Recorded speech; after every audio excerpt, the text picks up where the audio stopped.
La femme a plaisanté, je regrette de l'avoir épousée tous les jours, en souriant d'un air suffisant. Ses parents ont rapidement changé de sujet. J'ai répondu, alors aujourd'hui est ton jour de chance, c'est facile à réparer. Son sourire suffisant s'est effacé tandis que je m'éloignais. Je l'ai entendu pour la première fois dans notre propre cuisine. Camille était au téléphone avec sa sœur, appuyée sur le comptoir, en train de faire défiler quelque chose. Je suis entré avec un sac de courses, je l'ai laissé tomber sur la table et j'ai attrapé la fin de la conversation. Ouais, eh bien, le mariage, c'est un peu comme la prison, a-t-elle ri. Sauf que la nourriture est pire. Elle m'a regardé droit dans les yeux en le disant, ni surprise, ni embarrassé, juste impassible. Je suis resté là, une boîte d'œufs à la main. Ouah, lui ai-je dit. Heureux d'avoir eu la cellule de luxe. Elle a levé les yeux au ciel et a continué de parler au téléphone. D'accord, je te rappellerai plus tard, a-t-elle dit avant de raccrocher. Puis elle a ouvert le réfrigérateur comme si de rien n'était. Tu veux bien me répéter ça, ai-je demandé. Elle ne s'est même pas retournée. Quoi? La partie où je suis à peine de prison. C'était une blague, Marc. Elle a fermé le réfrigérateur. Ne commence pas, c'est drôle, parce que ça n'avait pas l'air d'une blague. C'est parce que tu prends tout personnellement. Elle a pris un verre, l'a rempli d'eau. Est-ce que je peux avoir 5 minutes dans ma propre maison sans interrogatoire? Camille, tu as littéralement qualifié notre mariage de prison. Elle a bu une gorgée et a haussé les épaules. Tout le monde dit des choses comme ça. Détends-toi. Non, ai-je dit, pas tout le monde. Et certainement pas tout le monde devant son mari. Elle m'a enfin regardé, mais il n'y avait rien sur son visage. Ni culpabilité, ni chaleur, juste un léger agacement, comme si j'avais bloqué la télévision. Tu réagis de manière excessive, a-t-elle dit. Laisse tomber. Si je t'avais parlé de cette façon à qui que ce soit, tu aurais pété un câble. Eh bien, tu ne l'as pas fait, a-t-elle répondu. Alors pourquoi parlons-nous même d'hypothèse? Je suis fatigué, Marc. Je l'ai regardé passer devant moi pour aller dans le salon. Je suis resté là un instant, à fixer les courses. Si j'avais su où cela mènerait à partir de cette nuit-là, j'aurais dormi ailleurs. Mais à l'époque, je pensais encore que je pouvais arranger les choses. Je me suis dit qu'elle était stressée, épuisée par le travail. J'avais été le pilier pendant des années. Je payais l'hypothèque, je gérais les factures, je m'occupais des choses ennuyeuses et lourdes. Tenir bon, c'était un peu mon truc. Alors, j'ai fait ce que je faisais toujours. J'ai déballé les courses, préparé le dîner et je me suis convaincu que c'était un incident isolé. Ce n'était pas le cas. Le coup dur suivant est arrivé quelques semaines plus tard chez nous, quand elle a reçu des amis. 3 de ses collègues, tous bruyants, tous pleins d'opinions, assis autour de notre table de salle à manger avec des assiettes à moitié finies et des verres de vin. J'avais fait des grillades dehors, j'avais nettoyé, j'avais joué le rôle de l'hôte. Je me dirigeais vers la cuisine avec une pile d'assiettes quand la conversation a changé. Alors, quelle est la pire décision de votre vie que vous ayez prise dans la vingtaine, a demandé l'un d'eux. Les prêts étudiants, a dit une autre femme. Avoir accepté ce poste de commercial, sans hésiter, a ajouté l'homme. J'ai perdu 2 ans de ma vie là-bas. Camille a souri d'un air suffisant, en faisant tourner son verre. Emménager avec mon mari, a-t-elle dit, comme une évidence. J'aurais dû lire les petits caractères. La tablée a éclaté de rire. Je me suis arrêté dans l'encadrement de la porte avec les assiettes. Allons, a souri l'homme. Il n'est pas si terrible que ça. Oh, tu n'as aucune idée, a-t-elle dit en le balayant d'un geste de la main. Le mariage, c'est génial si vous aimez garder un adulte. Une des femmes m'a jeté un coup d'œil, puis a rapidement détourné le regard. J'ai posé les assiettes sur le comptoir un peu plus fort que prévu. Les couverts ont cliqueté. Personne ne l'a manqué. Fais attention, chérie, a lancé Camille. Ne te blesse pas. Sinon, je devrais faire une déclaration d'accident du travail. Ils ont ri de nouveau. Je suis revenu, j'ai tiré une chaise et je me suis assis. Ouah, ai-je dit. Est-ce que j'ai mon tour, ou est-ce qu'on se contente de dérouler ton numéro comique ce soir? Détends-toi, Marc. C'est une blague, a-t-elle répondu. Ils savent que je t'apprécie. C'est drôle, ai-je dit. Parce que ce qu'ils entendent, c'est que tu regrettes tout ton mariage. Ça s'appelle l'humour, a-t-elle dit. Tu devrais essayer. Non, l'humour, c'est quand les deux parties pourraient réellement rire, ai-je rétorqué. Ça, c'est juste toi qui te permets des coups gratuits. Son collègue a essayé d'arrondir les angles. Elle nous chambre tous, mec. Égalité des chances. Oui, mais tu ne rentres pas à la maison avec elle, ai-je dit. Le silence s'est fait à table. Le visage de Camille s'est crispé. Peux-tu ne pas rendre ça bizarre, a-t-elle répondu. Nous passons une bonne soirée. Vraiment, ai-je demandé. Parce que de ma place, je suis le clown que tu as engagé pour le spectacle. Elle m'a fixé pendant une seconde, puis a forcé un sourire à ses amis. Il est sensible, a-t-elle dit. Ignorez-le. Celle-là m'a frappé en plein dans la poitrine. J'ai repoussé ma chaise. Profitez bien du reste de la soirée, leur ai-je dit. J'en ai fini. Je suis allé à la cuisine, j'ai lavé ce que je devais, j'ai pris mes clés et mon portefeuille. En sortant, je me suis de nouveau arrêté près de la table. À partir de maintenant, ai-je dit calmement, si je cuisine et que je reçois, je ne me porte pas volontaire pour servir de sujet. Si je suis la blague, je ne serai pas dans la pièce. C'est simple. Marc, assieds-toi, a-t-elle lâché sèchement. Tu rends les choses gênantes. C'est le but, ai-je répondu. Tu veux parler de moi comme si je n'étais pas dans la pièce. Je vais arranger ça. Je ne le serai pas. Je suis sorti et je les ai laissés avec leur silence gênant. Première initiative, j'ai arrêté d'aller à ces petites soirées comiques. Le vendredi suivant, quand elle a demandé ce que nous devrions servir pour quelques personnes qui venaient, je n'ai pas tourné autour du pot. Je ne reçois pas, lui ai-je dit. Je serai sorti. Comment ça, sorti, a-t-elle demandé. Je veux dire que je ne serai pas là pendant que tu t'échauffes pour ton numéro, ai-je répondu. Tu veux recevoir? Commande à manger, ou cuisine. Mais je ne suis pas ton accessoire de scène. Alors, tu abandonnes, tout simplement, a-t-elle demandé. Non, ai-je dit, j'ajuste ma description de poste. Marie n'est pas la même chose que la cible des blagues. Elle m'a regardé comme si j'avais gâché son décor. Tu es dramatique, a-t-elle marmonné. Peut-être, ai-je dit. Voyons ce que ça fait quand l'aide arrête de se pointer. J'ai passé ce vendredi soir dans un bar sportif avec mon ami Luc du travail, j'ai regardé un match et je suis rentré à la maison après que tout le monde soit parti. La maison était en désordre. Des boîtes de plats à emporter, des verres, des assiettes. Je n'ai rien touché. Le dimanche, elle l'avait nettoyé elle-même, en grommelant juste assez fort pour que je l'entende, mais elle ne m'a pas demandé de recevoir à nouveau pendant un certain temps. Un petit prix à payer. Le front suivant s'est ouvert au travail, de tous les endroits possibles. Je suis directeur des opérations pour une entreprise de distribution de taille moyenne. Rien de glamour, mais solide. J'étais à mon bureau un mardi quand Luc s'est appuyé sur la paroi de mon cubicule, téléphone à la main. Mec, a-t-il dit, tu as vu ça? Il a tourné son écran vers moi. Le fil d'actualité des réseaux sociaux de Camille. Une photo d'elle à un apéro, un verre à la main. En légende, le mariage, c'est juste avoir un colocataire permanent qui oublie tout et laisse des chaussettes partout. Les commentaires en dessous. Des visages qui rient. Tellement vrai. Prêche la bonne parole. Les habituels. Mignon, ai-je dit. Je pensais que tout allait bien entre vous, a dit Luc. C'était le cas, ai-je répondu. Apparemment, j'ai raté le mémo. Tu vas bien, a-t-il demandé. Je vais bien, ai-je dit. Je réalise juste que je suis célèbre en ligne et que je n'ai pas été payé. À midi, je me suis assis dans ma voiture, j'ai de nouveau regardé cette publication, j'ai fait défiler plus bas. D'autres blagues. Des petites piques sur mon mari et ses cheveux de crise de la quarantaine. Mon mari et ses blagues de papa. Mon mari, payeur de factures professionnelles. Le même schéma, juste des blagues. Tout pour l'image. La femme intelligente, vive, authentique. Cet après-midi-là, j'ai ouvert un nouveau compte à ma banque sur mon téléphone. Mon salaire a commencé à y être viré. J'ai laissé le compte joint avec assez pour couvrir les bases, hypothèque, charges, courses, les extras. Fait.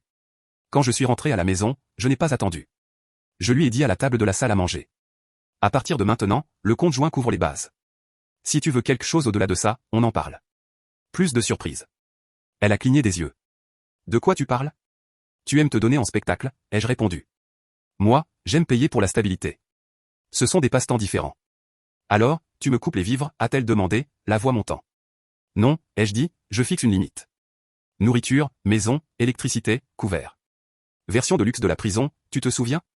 Mais je ne sponsorise pas la tournée humoristique dont je suis la cible. Tu me punis parce que tu ne supportes pas une blague, a-t-elle rétorqué.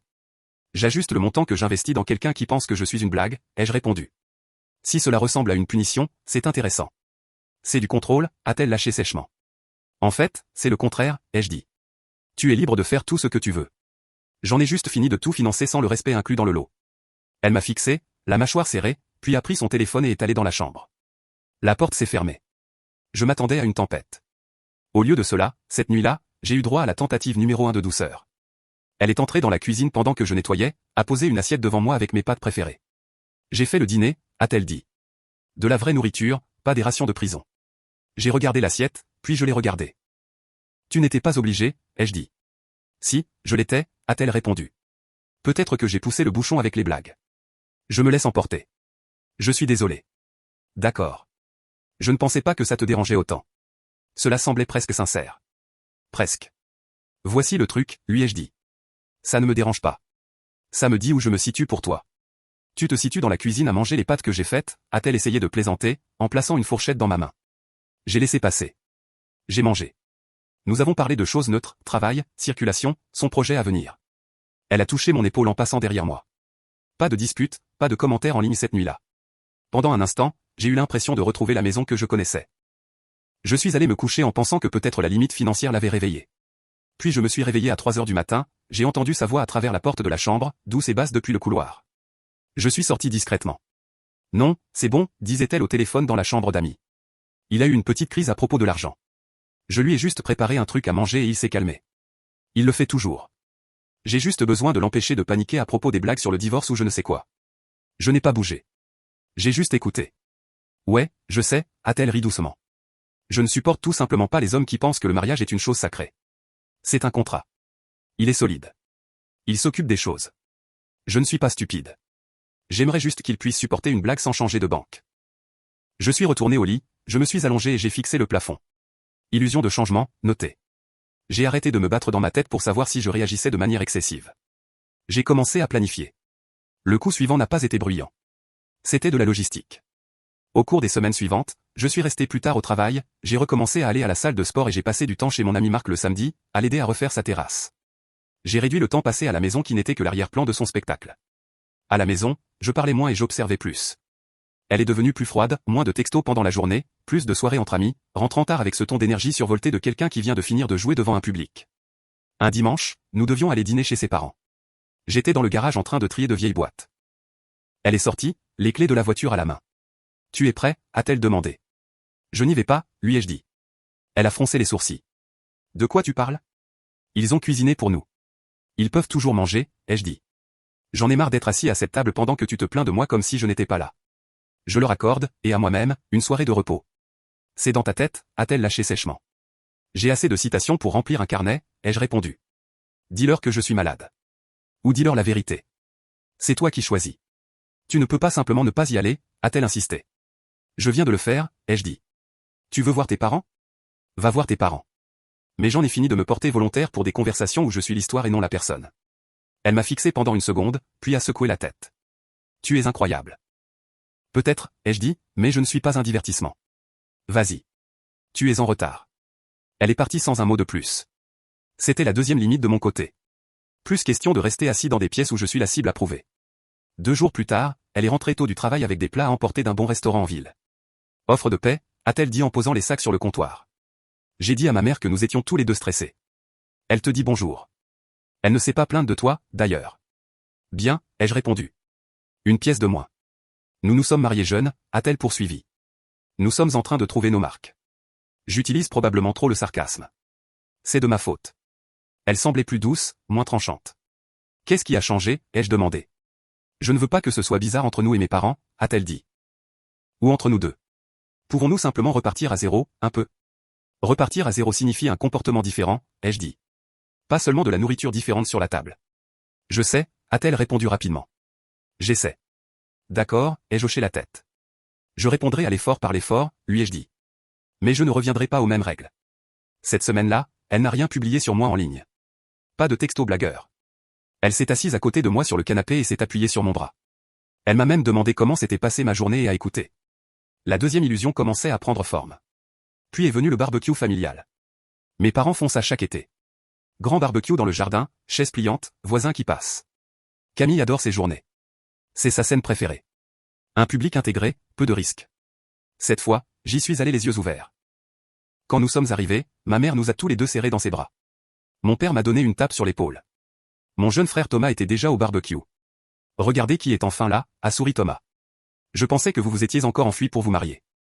Nous n'avons pas cette chance, a rétorqué Camille avec un sourire suffisant. J'ai laissé passer. Il était tôt dans la journée. Inutile de commencer là. Les heures ont passé. Des hamburgers, des enfants qui courent partout, une musique douce provenant d'une enceinte sur le porche. Les gens se déplaçaient de groupe en groupe.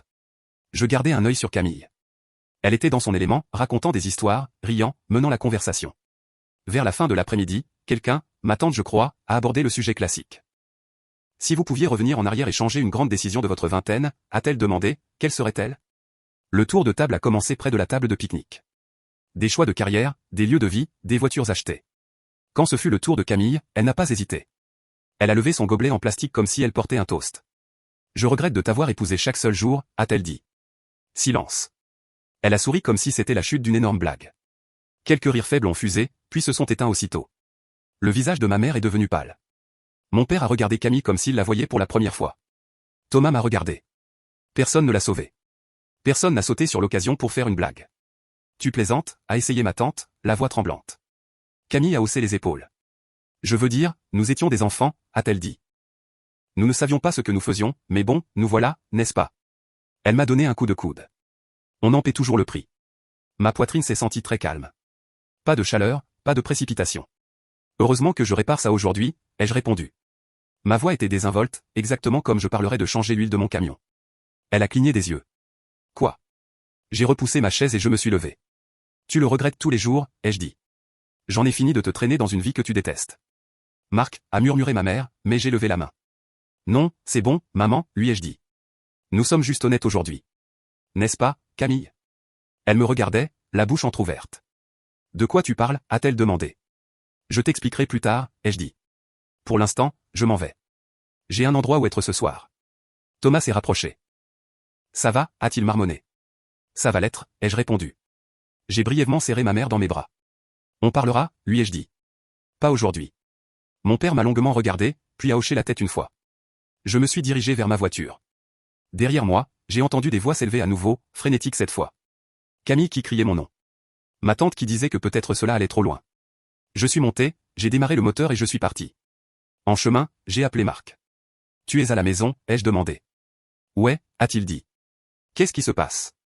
J'ai besoin de ta chambre d'amis pour un petit moment, lui ai-je dit. J'ai fini de faire semblant dans la mienne. La porte est ouverte, a-t-il dit. Pas de question. Je me suis arrêté à la maison juste assez longtemps pour prendre un sac, vêtements de travail, articles de toilette, ordinateur portable. Je n'ai pas écrit de mots. Je n'ai rien claqué. J'ai juste regardé le salon, vide et silencieux, et j'ai pris une décision. Chez Marc ce soir-là, nous nous sommes assis sur sa terrasse arrière avec quelques bières. Rien de spécial. Les lampadaires, un chien qui aboie quelque part dans la rue. Alors, c'était la limite, a-t-il demandé après que je lui ai raconté ce qui s'était passé. C'était la version publique de ce qu'elle dit en privé depuis longtemps, ai-je répondu. La différence, c'est qu'aujourd'hui, elle m'a donné des témoins. Qu'est-ce que tu vas faire, a-t-il demandé. J'ai déjà commencé, ai-je répondu. Demain, je parle à un avocat. Je tiens cette chose à bout de bras depuis des années pendant qu'elle la traite comme une blague. J'en ai fini d'être le seul adulte dans la pièce. Il m'a regardé pendant une longue seconde. Tu es sûr, a-t-il demandé. Ouais, ai-je dit. Pour la première fois depuis longtemps, je ne suis pas juste en colère. J'en ai fini. Le lendemain, j'étais dans un cabinet d'avocat à 9h du matin. Nous avons examiné les chiffres, maison, compte, économie. Pas d'enfant, une séparation nette, rien de fou. Je ne cherchais pas la vengeance. Je voulais juste m'en sortir à des conditions équitables, avec ma dignité intacte. À la fin de la journée, les papiers étaient prêts. J'ai signé. L'avocat les a déposés dès le lendemain matin. 2 jours après le barbecue, j'étais assis à la table de la cuisine de Marc, répondant à des courriels professionnels sur mon ordinateur portable, quand on a frappé à la porte. Marc a regardé par le Judas et a haussé un sourcil. C'est Camille, a-t-il dit doucement. Laisse-la entrer, lui ai-je dit. Il a ouvert la porte et s'est reculé. Camille est entrée, les yeux rouges, les cheveux attachés en un chignon désordonné. Elle tenait une petite boîte en carton dans ses mains. On peut parler, a-t-elle demandé, me regardant moi, pas Marc. J'ai fermé mon ordinateur portable. Bien sûr, ai-je dit. Ici ou dehors? Dehors, a-t-elle dit rapidement. Nous sommes sortis sur le petit porche avant. Elle a posé la boîte sur la petite table près des chaises. Qu'y a-t-il dans la boîte, ai-je demandé. Des choses que tu m'as données, a-t-elle répondu. Des cartes, des petits cadeaux, des photos. Je me suis dit que si tu étais sérieux à propos de tout faire exploser, tu devrais probablement les reprendre. Donc, c'est un accessoire, ai-je dit. Elle a froncé les sourcils. Quoi? La boîte, ai-je répondu. Tu ne l'as pas apportée parce que tu te soucies soudainement des cartes. Tu l'as apportée pour que je voie une boîte de souvenirs et que je m'adoucisse. Elle a croisé les bras. Tu es vraiment fier de toi en ce moment, n'est-ce pas? Non, ai-je dit, mais je suis réveillé. Tu m'as humilié devant toute ta famille, a-t-elle lâché sèchement. À ce barbecue. As-tu la moindre idée de ce que j'ai ressenti? Tu as passé des années à te préparer pour cette réplique, ai-je répondu. Si tu ne voulais pas de réponse, tu n'aurais pas dû livrer ta plaidoirie finale. C'était une blague, a-t-elle insisté. Ils le savaient tous. C'est drôle, ai-je dit. Parce qu'ils n'ont pas ri. Elle a détourné le regard une seconde, puis m'a de nouveau regardé. D'accord, a-t-elle dit, la voix plus douce. J'ai merdé. Je suis allé trop loin. J'étais en colère. Je me sentais piégé. Peu importe. Mais nous pouvons arranger ça. Nous n'avons pas besoin de courir chez les avocats et d'aggraver les choses. Nous, ai-je répété. Tu nous regrettes chaque seul jour. Je t'ai juste prise au sérieux. Ce n'est pas ce que je voulais dire, a-t-elle dit rapidement. Tu sais que les gens disent des choses dramatiques quand ils sont contrariés. Tu n'étais pas contrarié, ai-je répondu. Tu t'amusais. Peux-tu arrêter de décortiquer chaque mot, a-t-elle dit. Je suis venu ici pour parler comme des adultes, pas pour subir un contre-interrogatoire. Je parle comme un adulte, ai-je dit. Je te dis le résultat de ton comportement. Elle m'a fixé un instant. Et alors? Tu emménages ici maintenant, a-t-elle demandé en faisant un geste vers la maison. C'est ton grand plan? Non, lui ai-je dit. Je suis ici le temps que la poussière retombe. Je vais prendre mon propre appartement. Elle a plissé les yeux. Tu ne peux pas simplement tourner le dos à 10 ans comme ça. Je ne l'ai pas fait, ai-je dit. Je suis resté pendant 10 ans pendant que tu les grignotais, et j'ai continué à payer la note. Hier, j'ai demandé le divorce. C'est moi qui tourne enfin le dos. Le mot est resté en suspens dans l'air entre nous. Sa bouche s'est ouverte. C'est refermé. Tu mens, a-t-elle finalement dit. Non, ai-je répondu. Je ne mens pas. Les papiers ont été déposés hier matin. Elle a pressé ses doigts sur son front. Pourquoi ferais-tu ça sans même m'en parler d'abord, a-t-elle dit. C'est insensé. Le barbecue était la conversation, ai-je répondu. Tu as donné ta version très clairement. J'ai répondu. Je t'ai cru. Ensuite, j'ai agi. Tu jettes tout en l'air à cause d'un seul commentaire, a-t-elle exigé. Il ne s'agit pas d'un seul commentaire, ai-je dit. Ce commentaire était juste la première fois que tu jouais la vérité en public. Je ne reste pas marié à quelqu'un qui a besoin de moi comme ressource, mais qui ne me supporte pas comme personne. Je n'ai jamais dit que je ne te supportais pas, a-t-elle insisté. Tu le montres, ai-je dit. Devant tes amis, en ligne, avec ta famille, avec la mienne. Chaque fois que tu m'utilises comme blague pour construire ton image de femme vive et honnête, tu le montres. Elle a secoué la tête, les yeux se remplissant. Alors c'est tout, a-t-elle demandé. Tu ne veux même pas essayer une thérapie ou faire une pause? Peut-être que je pourrais emménager chez mes parents un moment et on verrait. Non, ai-je dit. Les pauses ne m'intéressent pas. Ce sont les décisions finales qui m'intéressent. Et la maison, a-t-elle rétorqué. L'argent? Tu penses que tu peux simplement te retirer et me laisser sans rien? Je ne te laisse pas sans rien, ai-je répondu.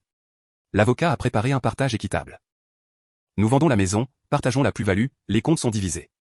Je ne suis pas ton ennemi. Je ne suis juste plus ton filet de sécurité. Alors, tu peux t'en aller et être libre, a-t-elle dit amèrement. Et moi, je passe pour la femme qui a échoué. Tu as choisi ton image, ai-je dit. Je sors simplement du cadre. Elle s'est rapprochée. Si tu fais ça, je jure que je dirai à tout le monde que tu m'as abandonné, a-t-elle dit, la voix basse. Ils t'ont déjà entendu leur dire que tu regrettais de m'avoir épousé, ai-je répondu. Si tu veux construire une autre histoire par-dessus ça, vas-y. Les gens ne sont pas aussi aveugles que tu le penses. Des larmes ont commencé à couler sur ses joues. Cela ne m'a pas ému comme avant. Peux-tu juste me donner une chance de réparer ça, a-t-elle demandé. Une vraie chance. Pas encore d'avocat. Pas de déménagement. On établit des règles. On se met d'accord sur ce qui est interdit. On essaie. S'il te plaît. J'ai secoué la tête. Les papiers sont déjà déposés, ai-je dit. Et je ne les retire pas, donc c'est non, a-t-elle dit. C'est non, ai-je répondu. Elle m'a fixé longuement, respirant fort. Tu le regretteras, a-t-elle finalement dit. J'en doute, ai-je répondu. Elle a attrapé la boîte, l'a regardée, puis l'a reposée sur la table. Garde tes cartes, a-t-elle dit. Elles ne valent pas grand-chose. Tes paroles non plus, ai-je répondu. Elle s'est retournée et s'est dirigée vers sa voiture sans dire au revoir à Marc. Elle est partie en trombe. Marc est sorti une minute plus tard, s'est appuyé sur le cadre de la porte. Ça avait l'air rude, a-t-il dit. C'était simple, ai-je répondu. Voilà à quoi ressemble la rudesse quand on arrête de négocier. Il a jeté un coup d'œil à la boîte. Tu veux ça à la poubelle, a-t-il demandé. Ouais, ai-je dit. Tout. Il l'a ramassé et l'a emporté à l'intérieur. Le couvercle de la poubelle s'est refermé. Ce son valait mieux que n'importe quel discours. À partir de là, ce ne fut pas rapide, mais ce fut direct. Elle a changé de tactique. Un jour, elle appelait en pleurant sur la façon dont j'avais fait exploser notre vie. Le lendemain, elle était froide, parlant chiffres, essayant seulement d'obtenir plus que la moitié parce que je t'ai donné les meilleures années de ma vie. Un autre jour, elle envoyait des photos de vieilles vacances avec « On était bien autrefois, tu te souviens ». Chaque tentative avait un but caché, plus de temps dans la maison, plus d'euros, plus de contrôle sur qui savait quoi. J'ai gardé les choses ennuyeuses. Nous nous sommes rencontrés une fois dans un café avec l'avocat pour examiner le règlement. Terrain neutre, table bondée, gens sur leurs ordinateurs portables. Elle est arrivée dans une robe qu'elle savait que j'aimais. Bien coiffée, maquillage parfait. C'était sa deuxième grande manœuvre de douceur. Salut, a-t-elle dit en posant son sac. Tu as l'air en forme. Toi aussi, ai-je répondu. Finissons. Elle s'est assise, a croisé les mains et s'est penchée comme si nous étions à un rendez-vous. Nous ne sommes pas obligés de faire ça comme ça, a-t-elle dit doucement. Nous pourrions nous séparer, voir ce que ça donne. Garder la maison pour l'instant. Il n'y a pas d'urgence à vendre. Il y en a une pour moi, ai-je dit. Je ne laisse pas une porte ouverte pour que tu puisses garder un pied dans ma vie et un dans ton numéro. Tu me fais passer pour une sorte de méchante, a-t-elle répondu. J'essayais juste de faire face à un mariage qui ne fonctionnait pas. Tu fais face avec des blagues, ai-je dit. Moi, j'ai fait face en payant les factures et en espérant que tu te souviendrais de qui j'étais. Nous en avons fini avec le faire face. On trace des lignes claires.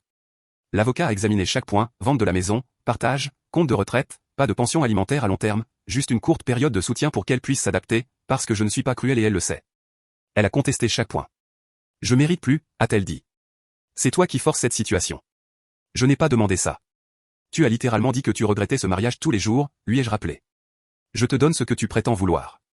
Tu déformes mes paroles, a-t-elle lâché sèchement. Non, ai-je dit. Je les prends au sérieux. À la fin de la réunion, beaucoup de ces demandes étaient encore sur la table, mais la structure principale tenait. Nous nous séparions. La maison allait être mise en vente. Il y avait une date au calendrier où nous signerions les derniers papiers. Dernière chance, a-t-elle dit en se levant, la voix basse pour que les gens à la table voisine n'entendent pas, si tu te retires de ça, je m'assurerai que tout le monde pense que tu m'as jeté comme une ordure. Je l'ai regardé. Tu m'appelles ordure et d'autres mots plus gentils depuis des années, ai-je dit. S'ils veulent encore entendre ta version après t'avoir vu à ce barbecue, c'est leur problème. Elle a tressailli à la mention de cela. Bien. Je suis sorti le premier cette fois. Déménager a été plus facile que je ne le pensais.